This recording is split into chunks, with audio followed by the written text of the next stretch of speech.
Hey everybody, it's Chainsaw Reacts back. What's good with the reaction for you guys? Today, guys, of course, we are continuing Wolverine in the X-Men. This is Season 1, Episode 12, Excessive Force. Now, what's interesting about this is that the X in excessive is capitalized, but the E right before that, that is the beginning of the word excessive, that E is not capitalized. Now, I think some of the other titles have actually done this. Let's look here.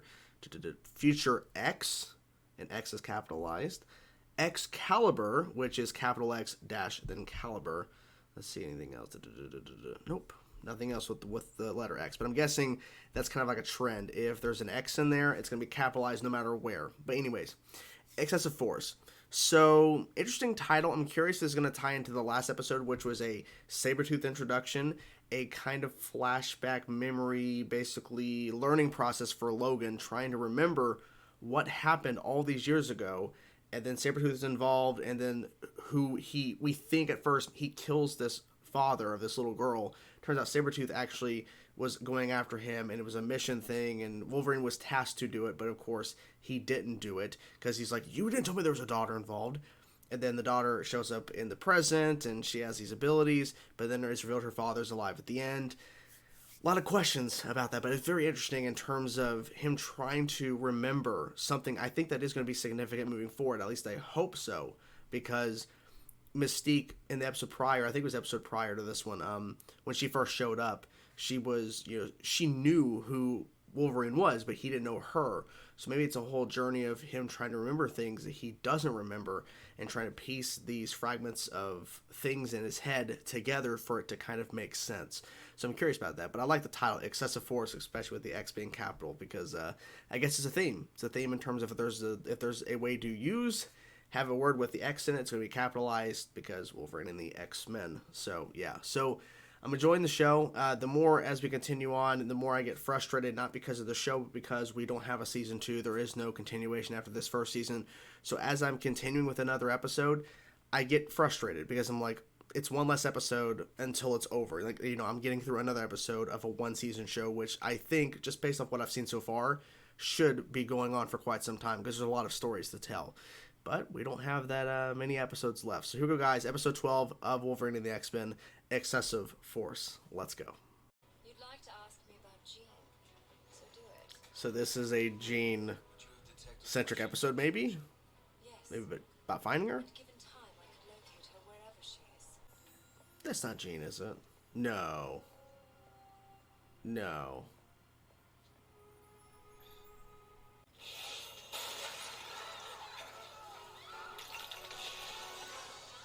Okay, what's going on? Wait, what was he playing he's playing an Iron Man game. What? Emma, see what he knows. He's just trying whatever he can to find her. And why did your Mr. Sinister want to do this? Supposedly to create the ultimate mutant. And years ago, he was intent on using Jean Grey in his experiments, but we stopped him. What do you think you're doing? Exactly, what are you doing? Marauders crawled out from under his rock, then maybe Oh boy. forget the X-Men. I'll do it alone. Man, he is looking for trouble. I mean, I get it though, love his life, but Oh crap.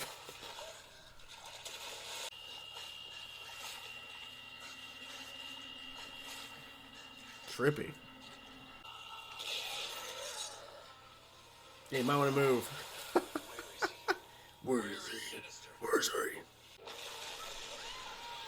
I was about to say, okay. Oh my god. I got away, but Blockbuster... You were attacked by an X-Man and you came here? Yeah, probably not a smart move. Dang. Look at that move. Look at that jump. He's like... Mr. Sinister. Oh, Mr. Sinister, come on. What's happening to my mouth? Okay, I was about to say. You gonna show him? Destroying everything. You did what? I'm sorry, what was the question? Oh my gosh, she's playing it off like, what? I didn't do nothing.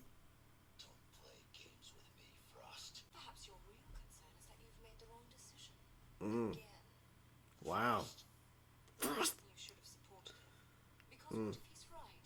He ain't. He borrowed your bike. It's like, God, seriously? Yes, he did. Yes, he did. Okay, that's very smart.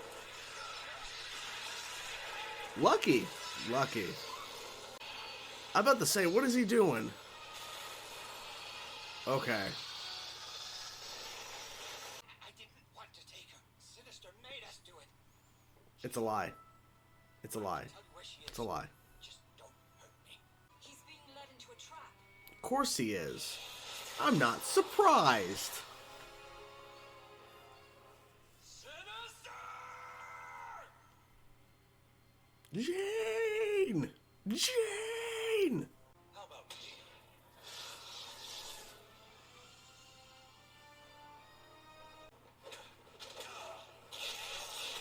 Oh, he's taking them all on. Yeah, yeah. Jesus Christ. How many times can I multiply? Just give me Jean. That's all I want. I don't have Jean Grey. Then where is she? Where is she then? Confession was to lure you here. It's not restrained, that's just beating up. Oh. Okay, he's trying. Dang. It's possible you might finally be reunited with Jean in the afterlife. I'm about to say, is it indicating she's dead? At least your DNA will live on in this world. Okay, I'm about to say, lightning, ice. Okay, the X-Men are here. Yes, yes. There's a lot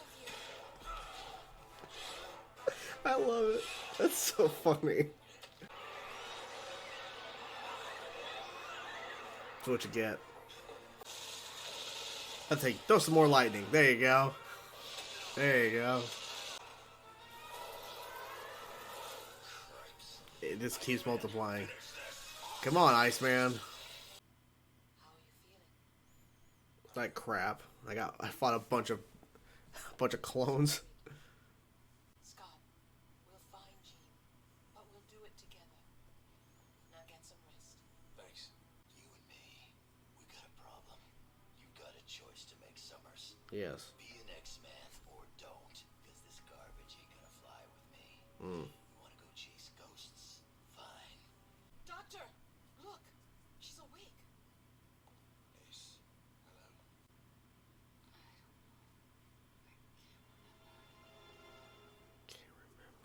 There you have it, guys. Let's start off with the ending of the episode, which is the reveal. Jean Grey is alive. Now, I assumed that was the case because when they showed the beginning of the series and we had that flash forward after the explosion, some sort of explosion at the X Mansion, and Professor X and Jean Grey are both missing, and they kept going back to that, and then finally we found Professor X on Genosha, that Jean Grey has to be alive somewhere. And they mentioned it a couple times, but it wasn't like a thing to where it was ever really a main focus until this episode. Well, she's alive in a hospital. She doesn't remember anything. She doesn't know her name.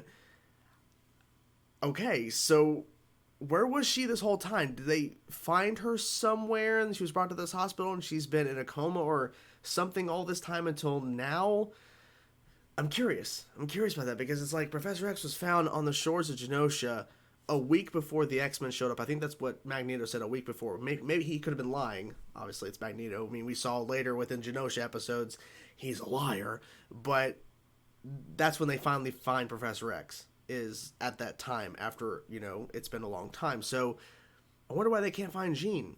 Like, they're not able to locate her. That's interesting, right? It's interesting. So this episode was about Cyclops finally breaking and just going out on his own and just being a one-man show, essentially, and trying to find Jean. And he goes after Mr. Sinister, because that seems like a logical conclusion, especially with the fact that Mr. Sinister was trying to create the perfect or the ultimate mutant, what it seems like he has in a sense with this. I forget what name he used, but I thought, wasn't there like a guy who can multiply himself, like Multiple Man or something? He used a different name, but the guy's able to multiply himself, and he was also multiplying, his clones were also multiplying, so it's a never-ending number of this one mutant, essentially, like just multiplying over and over and over. It was crazy. So maybe that was the experiment gone right or something. Maybe that's what Mr. Sinister, because a Storm said Mr. Sinister was actually going to use her, a part of the experiment, to probably create the ultimate mutant. So it would make sense that maybe he does have her. But then, of course, he tricks Cyclops. So Cyclops, he's not thinking straight. He's not thinking clearly. He's just like, I have to save Jean. I have to go find her. And so he doesn't care. And so he's going kind of crazy. He's like just using his powers wherever. He's destroying things. And I don't blame Wolverine at the end of the episode basically telling Scott, look, it's either you're here or you're not. And everyone else in the room was saying, look, we'll all try to help and find Jean together, but let's not, you shouldn't be running off like this. But then Wolverine is like, but, you know, case closed. She's a ghost. We're going to move on. Blah, blah, blah. You either got to be here and be an X-Men or leave and you're not part of the X-Men anymore. I get his point, but it's like, you found the professor. Okay, you have that connection. You're somehow able to talk to him from the future and everything while he's still in this coma for all these years. Unless you fix the timeline, essentially, which with one season, I don't know if they actually do that or not. But the fact is like at a certain point, Wolverine, you have to understand that there's also someone else missing that's a core member of the group. And I kind of like the fact that this show took that chance with having some sort of mystery with this explosion that caused Professor X and Jean Grey, two very important characters in the world of the X-Men and this team and these characters, and have them disappear, but bringing Professor X, in a sense, rather quickly into the story again with him being found, but it's the future self where he's able to stand upright and walk around, and he has a connection with the future. He's able to connect to the present that we're dealing with, and how it all ties into the Sentinels in the future, and Master Mold, and then this new version of the X-Men, and all that. But Jean Grey, like, that's an important character, too, that we need to find. So I kind of wish they would have got to this sooner, but I get it, because there's a lot of things you're having to do here with this show. There's a lot of things you're trying to connect and bring into the mix. So I get that. But yeah, I feel bad for Cyclops. He was just trying really hard to find her, and I didn't think it'd be that easy, but I'm glad that they revealed at the end of the episode that she is alive. We just don't know where she is. She doesn't know who she is. So I'm wondering if the next episode's going to kind of go into more of that. I would hope so, at least, because, I mean, that's a big, major reveal that, okay, obviously, if you're a younger kid, you might forget about the whole Jean Grey stuff because they haven't really covered that in a bit. But the fact is like, this is very important to the story, I think. So hopefully we'll get some answers. I mean, hopefully, right? I mean, and it was really cool to see all the X-Men come together, because we don't see a lot of the X-Men, all of them working together and fighting, you know, together. Like, it's usually like Wolverine by himself or a character here and here. But it's good to see all of them working together to help Cyclops with the whole Mr. Sinister and this multiplying guy with clones and clones and clones and clones. It was really cool to see them using their different abilities and cutting to each of them doing stuff. I just love how Kitty is just walking. She's like, there's a lot of you guys. And they're just running through her, hitting each other because she's just like using her powers the whole time. Like, they can't touch her. They can't hurt her. Makes it feel like she's basically invincible, which is not really true, but you get my point. Like, it's a good little trick. She can literally just walk and they'll run into each other because they think they're going to hit her and they have no idea until it's too late. It's good to see Storm using her abilities, because we don't see Storm using her abilities enough, and same thing with Iceman and Beast not really fighting as much. I just wish there was more of the team fighting. Maybe we'll get more of that as we continue on. I like seeing them working together and kicking ass and taking names. Anything else I'm missing about this episode? I mean, literally, like, Cyclops is just going mayhem, like in the sewers, attacking these mutants that are associated with Mr. Sinister. I like the design of Mr. Sinister too. I like the design of it. I was like wondering if they're going to reveal him or whatever, because like at first when they're like the camera's kind of zooming into a far shot of him in the chair, I'm like, maybe they're not going to show him. Maybe we're going to hear him. Maybe we won't see him. But it would, if he's going to trick Cyclops to show up, then it would make sense that we saw him. So I'm glad we did. And it was voiced by Clancy Brown. I think that's the actor's name. He's voiced a lot of things. I believe that's who was voicing him. I recognize the voice very clearly. But yeah, good stuff. I mean, what else am I supposed to say? This was a one-man mission episode, and he didn't get the answers, unfortunately. But I think that's kind of the whole point. He wasn't supposed to get this resolved. And I think this kind of just goes to show that Cyclops, beginning with the episode with him seeing women who he thinks is Jean, and it's not, but he like has this hope that maybe Jean is there, but then why would she be walking around? Why would she run to the X-Mansion unless she doesn't remember anything, which is the case. It actually is the case. But yeah, one-man show, doesn't care, attacking villains, doesn't really care, whatever. But it was cool nonetheless, because we saw him basically not hold back because he is so broken over this. So I'm glad that they kind of covered more of that in terms of where he's currently at in life, because right now it's not a good place. So what did you guys think of this episode of Wolverine and the X-Men? I'm curious to know your thoughts, guys. Whatever thoughts you have, let me know in the comments below, guys. I'll talk to you guys soon. Peace out.